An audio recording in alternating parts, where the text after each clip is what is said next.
丹道氣功簡介，端坐四。大家好，今日係2021年1月2日。今次咧主要係講當你打坐嘅時候嘅良好反應嘅。嗱，如果你入靜功夫做得好嘅話咧，內氣就會慢慢咁樣增加，你會覺得咧身體有氣嘅感覺，覺得咧全身都好溫暖、好舒服。覺得咧心靈好暢快，舒服到咧你根本就唔想起身嘅，而且咧呼吸咧會變得深長同埋好緩慢，可能咧係1分鐘得3或者係4個呼吸。嗱，呢啲狀態咧氣功咧就叫做進入咗氣功態，而佛教咧就叫做輕安。如果你嘅入靜啦仲入得深嘅話咧，可能咧呼吸咧會暫時會停一陣間，可能係10幾秒至到1-2分鐘，而咧一啲唔舒服嘅感覺咧都冇嘅。咁呼吸停頓嘅時間咧就會因應你嘅功力咧而慢慢咁樣去加長。呼吸停止咗咧，喺丹道氣功咧就叫胎息，即係咧胎兒喺母體裡面嘅呼吸狀況。嗱，雖然咧胎兒喺母親身體裏邊咧係冇口鼻嘅呼吸，但係咧佢正在呼吸緊天地嘅元氣咧嚟到建立佢氣嘅身體嘅。咁所以咧，當你練功練到有胎息產生嘅時候咧，即係代表你咧同天地嘅元氣咧開始產生共鳴啦。咁天地嘅元氣咧就會慢慢進入你嘅身體，嚟到補充翻咧你之前元氣嘅虧損。呢啲胎息咧其實係回復青春、返老還童其中一個好重要嘅過程嚟㗎。嗱，其實咧人體有肉身之外咧，最少仲有2個身體嘅，一個咧就係氣嘅身體，而另一個咧就係心靈嘅身體。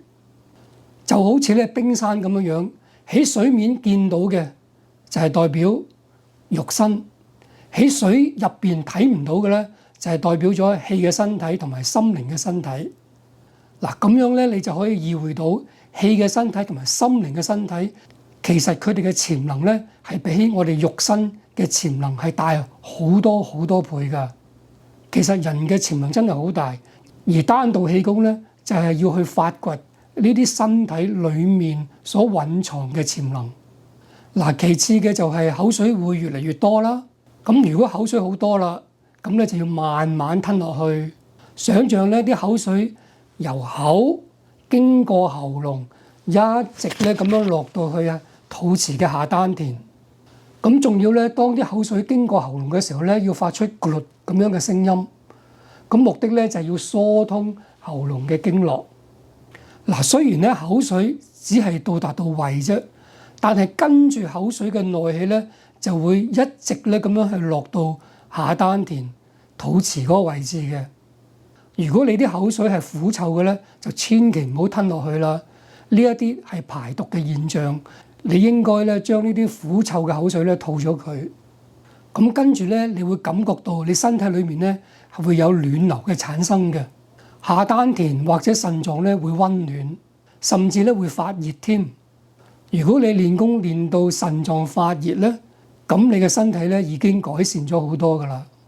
跟住咧，你可能會見到好多唔同顏色嘅光，有啲光色咧係會話俾你聽你臟腑裏邊嘅健康情況，有啲咧係你自己嘅靈性所產生嘅光色，有啲咧係內氣嘅能量所產生嘅光。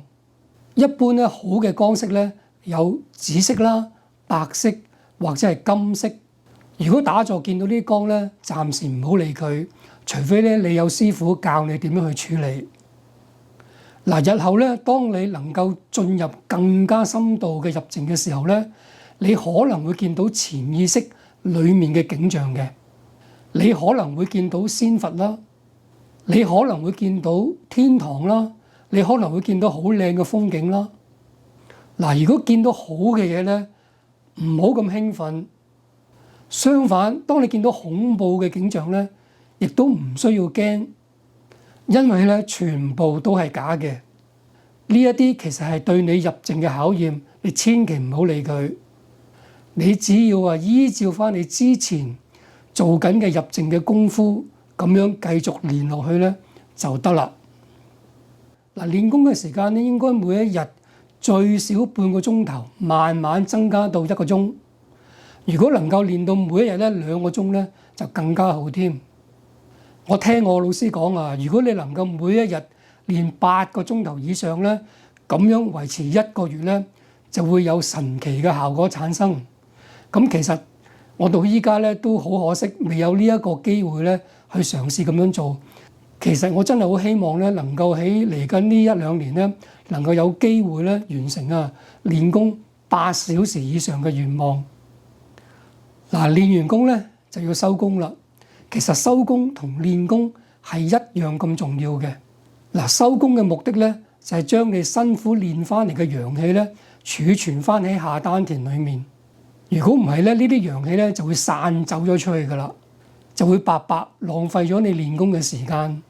嗱，下丹田嘅位置咧就係喺肚臍直入大約2寸，有一個鴨蛋咁大嘅位置。嗱，丹田咧其實有3個，一個就係下丹田喺肚臍嘅位置啦，一個就係中丹田大約喺心口嘅位置，一個咧就上丹田喺眉心裡面嘅位置。咁我哋初學咧主要係練下丹田。其實丹田咧唔係一個器官嚟㗎。丹田咧其實係由肉身通往去氣嘅身體嘅其中一個好重要嘅門口。咁換句話嚟講咧，收工就要將你練翻嚟優質嘅陽氣經過呢個門口儲存翻喺你氣身體裡面。嗱，收工嘅詳細方法咧，請大家參考黃漢立老師所寫嘅氣功築基法。咁依家咧，我首先教大家一個簡單嘅收工方法先，就係當你想停止練功啦，就應該安靜咁樣將你嘅意念放喺下丹田，大約5至15分鐘，同時想像下丹田有吸力將你嘅肚臍輕輕咁樣吸入去，然後咧用條脷去攪動你嘅口腔，目的咧係要令到你嘅口腔咧產生更加多嘅口水。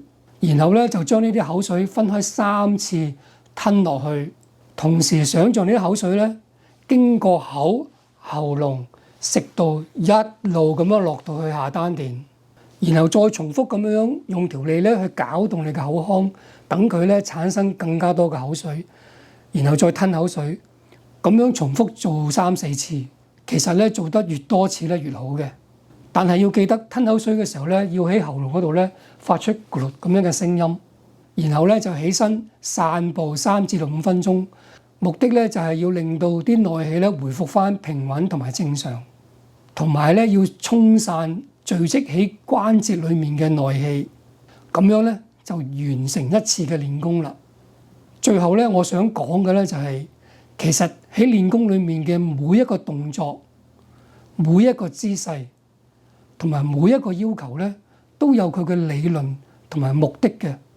所以咧，你係要去了解你所練嘅氣功佢背後嘅理論同埋目的，咁樣咧練功嘅效果先至會好嘅。關於呢啲咁樣嘅練功理論咧，我第日會慢慢咁樣去講解㗎啦。咁端坐呢一個課題咧，咁到呢一節為止咧就全部講晒啦。咁下一個課題咧就將會講人點解會生病？丹道氣功係咩嚟嘅咧？點解可以醫病咧？